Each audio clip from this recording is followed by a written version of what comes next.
अस्सलाम वालेकुम friends and welcome to my YouTube channel again. और जैसे कि आपको पता है कि हमने CS 304 ऑब्जेक्ट ओरिएंटेड प्रोग्रामिंग के रिलेटेड एक लेक्चर की सीरीज़ को स्टार्ट किया हुआ है।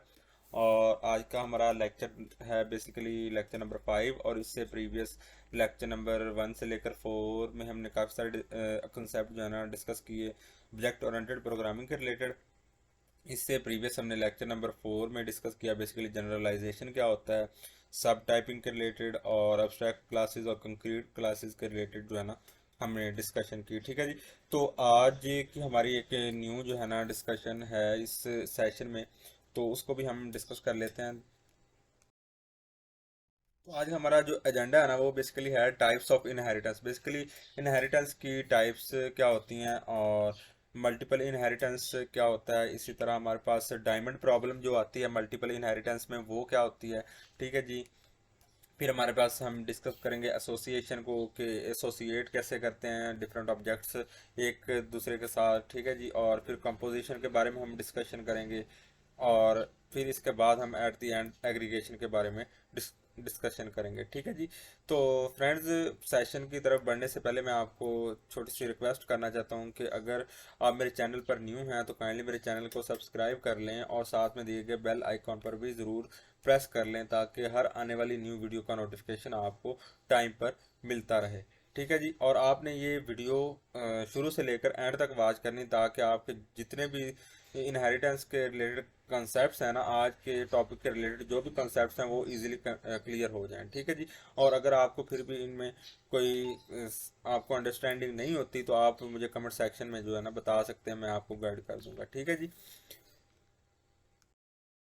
फर्स्ट ऑफ ऑल तो हमारा जो फर्स्ट स्लाइड है उसमें है जी टाइप्स ऑफ इनहेरिटेंस। बेसिकली हमारे पास इनहेरिटेंस की कौन कौन सी टाइप्स होते हैं, तो यहाँ पर कुछ जो टाइप्स हैं हमारे पास वो मैंने यहाँ पर राइट की हुई हैं, तो इनको हम वन बाय वन डिस्कस कर लेते हैं। फर्स्ट ऑफ ऑल तो हमारे पास होती है जी सिंगल इनहेरिटेंस। सिंगल इनहेरिटेंस में क्या होता है कि हमारे पास एक बेस क्लास होती है, उसके बाद हमारे पास एक इसकी जो है ना बेस क्लास होती, सॉरी बेस क्लास होती है, और एक हमारे पास ड्राइव क्लास होती है।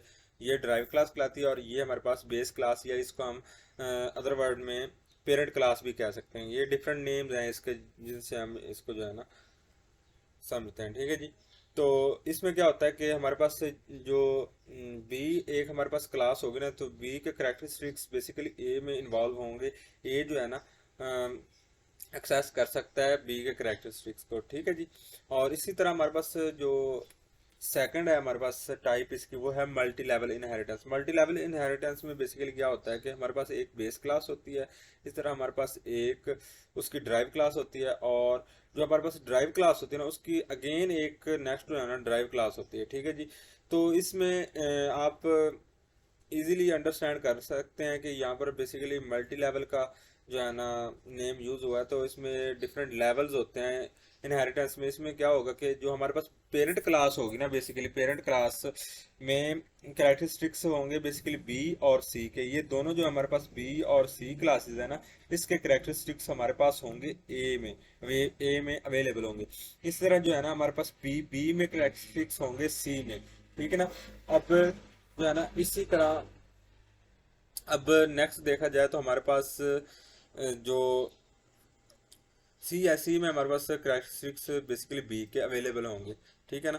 तो ये जो हमारे पास ए पेरेंट क्लास है, ये दोनों हमारे पास ये बी और सी के करेक्टरिस्टिक्स को एक्सेस कर सकता है। ठीक है ना। इस तरह हमारे पास नेक्स्ट जो इसकी टाइप है वो है मल्टीपल इनहेरिटेंस। मल्टीपल इनहेरिटेंस में बेसिकली क्या होता है कि हमारे पास दो पेरेंट क्लासेस होती हैं। ठीक है जी। ये हमारे पास दो पेरेंट क्लासेस हैं, और ये हमारे पास सी जो है ना ये इन दोनों का कॉम्बिनेशन होता है। ठीक है जी। तो सी के जो करेक्टरिस्टिक्स है ना वो हमारे पास ए में भी अवेलेबल होते हैं, बी में भी अवेलेबल होते हैं, क्योंकि ये दोनों इसकी पेरेंट क्लासेज हैं। ठीक है ना। तो ये इसमें जो है ना इनहेरिट हो रहे हैं। ठीक है जी। अब हमारे पास मल्टी लेवल में क्या था, उसमें हमारे पास लेवल बाय लेवल था कि मतलब कि एक हमारे पास ए पेरेंट क्लास थी, पेरेंट क्लास के नीचे फिर ड्राइव क्लास, और ड्राइव क्लास के नीचे फिर ड्राइव क्लास। ठीक है ना। तो इसमें क्या था कि इसमें एक ड्राइव क्लास है और दो पेरेंट क्लासेस हैं। ठीक है जी। और इसमें क्या है, एक पेरेंट क्लास है और दो ड्राइव क्लासेस हैं। ठीक है जी। और नेक्स्ट हमारे पास एक हायरार्किकल इनहेरिटेंस इसका जो है ना टाइप है, उसमें हम देख लेते हैं। उसमें क्या होता है कि हमारे पास एक पेरेंट क्लास होती है और हमारे पास ड्राइव क्लास ज़्यादा हो सकती हैं, मतलब कि 3 हो सकते हैं, ये 4 हो सकते हैं, जितनी हम चाहें बना सकते हैं। ठीक है जी। तो उसमें क्या हो सकता है जी, ये हमारे पास एक स्ट्रक्चर बनाती हैं बेसिकल हिरार्ची का। ठीक है ना। तो इसलिए इसको हिरार्किकल इनहेरिटेंस कहते हैं हम। ठीक है जी। और अब इसमें क्या होगा कि इसमें हमारे पास जो पेरेंट क्लास है ना, उसमें जो है ना करेक्टरिस्टिक्स कौन से इनहेरिट होंगे, बी, सी और डी के। जो नीचे हम जो है ना ये नेक्स्ट क्लासेस बनाएंगे ना, उसके जो करेक्टरिस्टिक्स होंगे वो एक्सेस किए जा सकते हैं ए में। ठीक है जी। अब नेक्स्ट हमारे पास जो टाइप है वो है basically hybrid inheritance. Hybrid inheritance में क्या हो सकता है कि इसमें हमारे पास एक पेरेंट क्लास है। ठीक है ना। और इसके बाद हमारे पास इसकी एक ड्राइव क्लास है। और इसके बाद ऐसा भी हो सकता है कि इसमें जो है ना हम एक पेरेंट क्लास और बना लेते हैं, और उसमें मतलब कि एक ड्राइव क्लास और उसमें दो पेरेंट क्लासेस, और उसमें दो पेरेंट क्लासेस में से एक जो पेरेंट क्लास हो सकती है ना, वो नेक्स्ट जो है ना किसी पेरेंट की ड्राइव क्लास हो सकती है। लाइक हमारे पास ए एक पेरेंट क्लास है ना, तो अब ए जो बी है ना, बी ए की जो है ना ड्राइव क्लास है, बी ड्राइव क्लास है और ए हमारे पास पेरेंट क्लास है। इसी तरह हमारे पास अब सी अगर हम एक क्लास बनाते तो ये तो ना तो ए की जो है ना ड्राइव क्लास है, ना बी की ड्राइव क्लास है, ये बेसिकली एक स्टैंड अलोन क्लास है। ठीक है ना। तो इस में अब जो डी है ना, इसकी ड्राइव क्लास होगी। ठीक है ना। ड्राइव क्लास से इसका कनेक्शन बन रहा है। ठीक है ना। तो बेसिकली सी में हम करेक्टरिस्टिक्स जो है ना एक्सेस कर सकते हैं डी के, और जबकि बी के जो है ना, बी और ए के करेक्टरिस्टिक्स हम सी में एक्सेस नहीं कर सकते। ठीक है। ठीक है जी। और ए और बी जो है ना, ए हमारे पास बी और डी के जो है ना करेक्टरिस्टिक्स को एक्सेस कर सकता है। ठीक है जी। आई होप कि यहाँ तक आपका कंसेप्ट जो है ना क्लियर हो गया होगा। अब नेक्स्ट जो है ना एट द एंड हम मल्टीपाथ इनहेरिटेंस की बात करते हैं। तो मल्टीपाथ इनहेरिटेंस में बेसिकली क्या होता है, ये बेसिकली आप कह सकते हैं कि ये मल्टी लेवल इनहेरिटेंस से ही जो है ना नेक्स्ट जनरेट होता है मल्टीपाथ इनहेरिटेंस। और इसमें क्या होता है कि हमारे पास ये एक हमारे पास ए क्लास होती है, जो कि हमारे पास लाइक ए क्लास के बाद हमारे पास उसकी दो ड्राइव क्लासेस होती हैं। ठीक है जी। जो न्यू दो ड्राइव क्लासेस बनती है ना, वो बेसिकली एक नेक्स्ट जो है ना जो ड्राइव क्लास होती है ना, उसकी पेरेंट क्लासेस कहलाती हैं। ठीक है ना। इसमें क्या होता है कि ए जो क्लास है ना, ये डायरेक्टली सी क्लास के प्रॉपर्टीज को एक्सेस नहीं कर सकती। इसको ये जो है ना प्रॉपर्टीज एक्सेस करने के लिए मदद लेनी पड़ेगी कौन सी क्लासेस की, बी और सी की। ठीक है जी। ये बेसिकली कंसेप्ट है हमारे पास मल्टीपाथ इनहेरिटेंस का। और इसमें एक इसको हम बेसिकली डायमंड प्रॉब्लम भी कहते हैं। और इसको सॉल्व करने अब इसको ना हम नेक्स्ट जो है ना फर्दर जो है ना डिटेल में नेक्स्ट स्लाइड पर डिस्कस करेंगे। जो हमारे पास एक न्यू स्ट्रक्चर आएगा तो उसमें मैं आपको बता दूंगा। ठीक है जी। अब नेक्स्ट चलते हैं हमारी नेक्स्ट जो है ना स्लाइड के ऊपर जी। नेक्स्ट स्लाइड हमारे पास बेसिकली क्या है, मल्टीपल इनहेरिटेंस। मल्टीपल इनहेरिटेंस को हम नेक्स्ट जो है ना फर्दर डिस्कस कर लेते हैं। We may want to reuse characteristics of more than one parent class. ठीक है ना। हम ऐसा भी तो हो सकता है कि हम जो है ना एक पेरेंट मोर देन वन पेरेंट क्लास, हम ज्यादा पेरेंट क्लासेस के जो है ना एक ड्राइव क्लास में कैरेक्टरिस्टिक जो है ना एक्सेस करना चाहते हैं, तो हम क्या कर सकते हैं इसके लिए, और रीयूज करना चाहते हैं कैरेक्टरिस्टिक्स को जो हमारे पास फर्दर पेरेंट क्लासेस हमारे पास अवेलेबल हो। तो इसके एग्जांपल हमारे पास क्या है जी, हमारे पास लाइक एक मरमेड है। एक मरमेड क्या है जी, एक जो है ना फिश की टाइप है। ठीक है ना। तो इसमें क्या है कि इसका जो है ना हम कह सकते हैं कि इसी तरह हमारे पास एक एम्फीबियस व्हीकल, इसमें क्या होता है, जो हम हमारे पास पानी में चलने वाली एक व्हीकल होती है। ठीक है ना। व्हीकल टाइप होती है। और मरमेड हमारे पास एक फिश की टाइप होती है, जो कि इसका जो है ना ऊपर वाला हिस्सा तो सारा जो है ना इंसानी रूप में होता है, और फिर ये है ना पीछे से मतलब कि ये एक फिश टाइप की जो है ना शक्ल जो है ना नमूदार करती है। ठीक है जी। अब नेक्स्ट इसके हम अगर इसको जो है ना इन दोनों एग्जांपल को लेकर यहाँ पर क्या देखते हैं जी, हमारे पास जो मरमेड है ना, मरमेड बेसिकली किस चीज का, मरमेड में करेक्टरिस्टिक्स कौन कौन से होते हैं, वुमेन के और फिश के। ठीक है जी। तो इसको हम क्या कहते हैं, मरमेड कहते हैं। ठीक है जी। अब दूसरी तरफ अगर व्हीकल की बात की जाए, जो हमारे मैंने डिस्कस किया, जो कि वाटर पानी में चलने वाली एक व्हीकल होगी, तो उसमें कैरेक्टरिस्टिक्स कौन से होंगे, लैंड व्हीकल के और वाटर व्हीकल के। ठीक है ना। और इसमें जो है ना मतलब कि कार बेसिकली वो कार टाइप की होगी जैसे कि मैंने आपको पिक्चर में दिखाया, और उसमें कुछ कैरेक्टरिस्टिक्स होंगे जो बोट टाइप को बनाते हैं उसको, मतलब कि पानी में चलने के लिए, तो इसको हम एम्फीबियस व्हीकल भी कहते हैं, ठीक है ना। तो यहाँ पर अब आप देखें कि एक स्ट्रक्चर बन रहा है, ये देखें जी, ये बेसिकली क्या स्ट्रक्चर बन रहा है हमारे पास, मल्टी पाथ इनहेरिटेंस का। ये देखें ना, हमारे पास एक डायमंड प्रॉब्लम बन रही है, ठीक है। तो इसको ही बेसिकली हमने नेक्स्ट जो है ना डिस्कस करना है, ठीक है जी। प्रॉब्लम विद मल्टीपल इनहेरिटेंस, कि हमारे पास मल्टीपल इनहेरिटेंस में प्रॉब्लम्स क्या आती हैं बेसिकली। इंक्रीज्ड कम्प्लेक्सिटी, हमारे पास जो है ना हमारा कोड जो है ना उसकी कम्प्लेक्सिटी जो है ना बढ़ जाती है, कम्प्लेक्स हो जाता है कोड, ठीक है जी। रिड्यूस्ड अंडरस्टैंडिंग, अंडरस्टैंडिंग जो है ना अंडरस्टैंडिंग उसकी थोड़ी सी कम्प्लेक्स हो जाती है, उसको अंडरस्टैंड करना थोड़ा सा जो है ना डिफिकल्ट हो जाता है, ठीक है जी। डुप्लीकेट फीचर्स, हमारे पास डुप्लीकेट फीचर्स आ जाते हैं कुछ, ठीक है। अब देखें ना हमारे पास प्रीवियस जो एग्जांपल दी मैंने मरमेड की, तो मरमेड में देखें कि उसमें करेक्टरिस्टिक्स कौन कौन से हैं। एक तो हमारे पास वुमेन के करेक्टरिस्टिक्स हैं, और साथ ही हमारे पास उसमें फिश के करेक्टरिस्टिक्स भी हैं। तो अब अगर यहाँ पर हम गौर करें तो हमारे पास जो ईट मेथड है एक हम यूज करते हैं, मतलब कि एक वुमेन क्या कर सकती है, वो भी खाना वगैरह खाती है, इसी तरह मरमेड जो है ना वो भी खा खा सकती है, पी सकती है, इसी तरह और जो फिश है वो भी खा सकती है, पी सकती है। अब यहाँ पर माइंड में हमारे पास एक क्वेश्चन आता है कि जो है हमारे पास ये मरमेड, हमारे पास जो है एक क्लास, तो ये बेसिकली कौन सा मेथड यूज करेगी, वुमेन का या हमारे पास फिश का जो है ना मेथड यूज करेगी, ईट का। क्योंकि बेसिकली जो हमारे पास फिश है उसका कुछ माहौल और होता है खाने पीने का, और हमारे पास जो औरत होती है उसका खाने पीने का थोड़ा सा और तरीकाकार होता है, ठीक है ना। तो इस चीज़ को ही यहाँ पर जो है ना बेसिकली हम डिस्कस करना चाहते हैं जी। हमारे पास अब यहाँ पर एग्जांपल भी है, वुमेन है और फिश है, इसमें मरमेड हमारे पास एक इसकी क्लास बन रही है, ठीक है जी। मरमेड में करेक्टरिस्टिक्स बेसिकली कौन से होंगे, वो मेथड कौन सा यूज करेगी, ईट मेथड कौन सा यूज करेगी, वुमेन का या फिश का।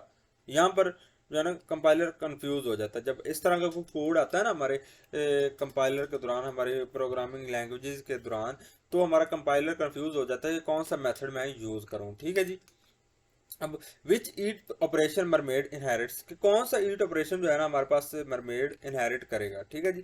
इसी तरह अगर हम व्हीकल की बात करें तो व्हीकल में क्या होता है कि चेंज गियर, कि गियर हम किस तरह से चेंज करते हैं। हमारे पास जो है एक कार जो है उसका कुछ तरीका अलग है गियर को चेंज करने का। इसी तरह हमारे पास बोट है, उसको गियर उसका चेंज करने का हमारे पास एक और कोई तरीका है।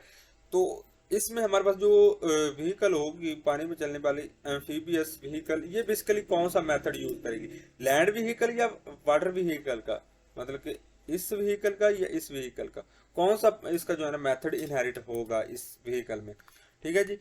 विच change gear operation amphibious vehicle inherits, ठीक है जी। तो ये हमने यहाँ पर देखना है जी। ये हमारे पास कुछ प्रॉब्लम्स अराइज होती हैं, ठीक है जी, क्लासेस के दौरान, मल्टीपल इनहेरिटेंस के दौरान। अब सोल्यूशन टू डायमंड प्रॉब्लम, इसका सोल्यूशन क्या है, ठीक है। हमने प्रॉब्लम तो फाइंड कर ली कि हमारे पास ये प्रॉब्लम है, इसका हमने अब सोल्यूशन फाइंड करना है। तो सम लैंग्वेजेस डिसअलाउ डायमंड हेरार्ची, कुछ ऐसी लैंग्वेजेस हैं जो इस डायमंड हेरार्ची को ना डिसअलाउ करती हैं, वो अलाउ ही नहीं करती, ठीक है ना। जैसे कि जावा हो गई और कुछ दूसरी लैंग्वेजेस होंगी तो वो इसको यूज नहीं करते हैं, ठीक है ना। जबकि सी प्लस प्लस में ये फीचर मौजूद है, ठीक है जी। Other provides mechanism to ignore characteristics for one side, और कुछ ऐसी प्रोग्रामिंग लैंग्वेजेस हैं जो कि इग्नोर कर सकती हैं एक वन साइड के करेक्टरिस्टिक्स को, ठीक है जी। We can solve this problem by using virtual inheritance. जब हम वर्चुअल इनहेरिटेंस का कंसेप्ट नेक्स्ट आने वाले लेक्चर में हम कवर करेंगे तो मैं उसमें आपको बताऊंगा कि वर्चुअल इनहेरिटेंस के जो है ना पर्पज से हम इसको कैसे जो है ना सॉल्व कर सकते हैं डायमंड प्रॉब्लम को, ठीक है ना। उसमें हम वर्चुअली इनहेरिटेंस करवाते हैं, ठीक है जी। अब यहाँ पर एक छोटा सा ना स्ट्रक्चर भी बना हुआ है, तो यहाँ पर बेसिकली मैं ये उसी जो है ना रिप्रेजेंट कर रहा है डायमंड प्रॉब्लम को, कि हमारे पास लाइक एक ए क्लास हो और उसकी हम दो ड्राइव क्लासेस बनाते हैं बी और सी, ठीक है जी। और इसमें क्या होता है कि पेरेंट क्लास जो है ना वो करेक्टरिस्टिक्स उसमें इनहेरिट हो रहे हैं बी और सी के। और इसी तरह हम एक और ड्राइव क्लास बनाते हैं जिसमें करेक्टरिस्टिक्स इन्वॉल्व होते हैं बी और सी के।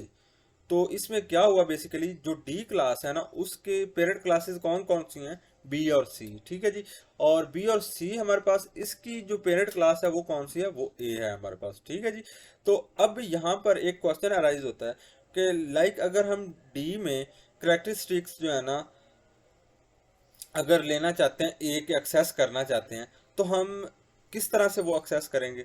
हम ए से बी और बी से डी एक्सेस करेंगे, या हम ए से सी और सी से डी एक्सेस करेंगे, ठीक है जी। तो ये हम कौन सी इनहेरिटेंस यहाँ पर परफॉर्म करेंगे, क्योंकि हमारे पास यहाँ से हम डायरेक्ट डी में तो जा ही नहीं सकते, ठीक है जी।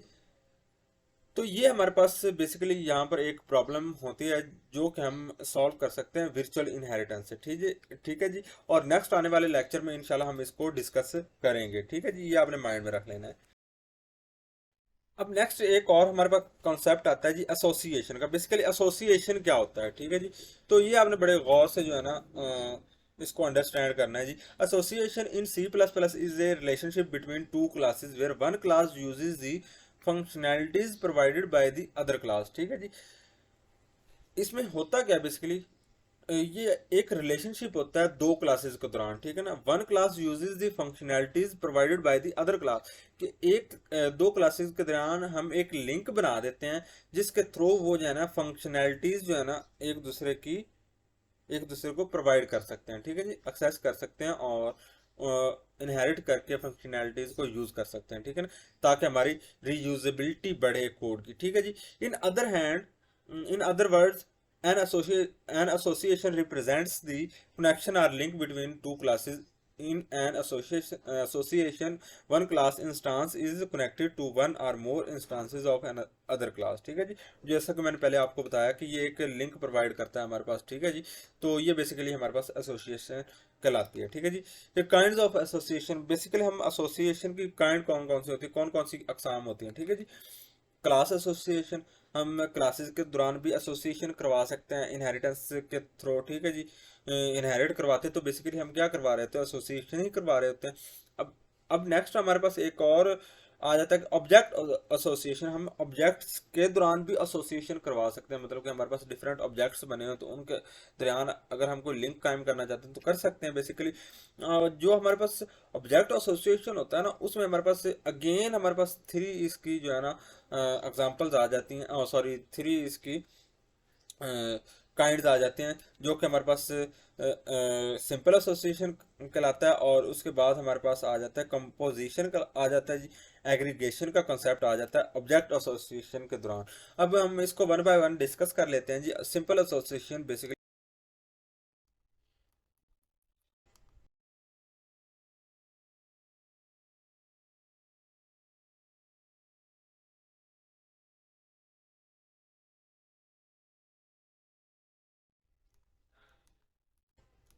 ये देखिए जी, ये हमारे पास जो कंपोजिशन का जो है ना हमारे पास बेसिकली इसमें क्या होता है कि हमारे पास फील्ड डायमंड होता है, ठीक है जी। अब अगर नेक्स्ट हम देखें उसको,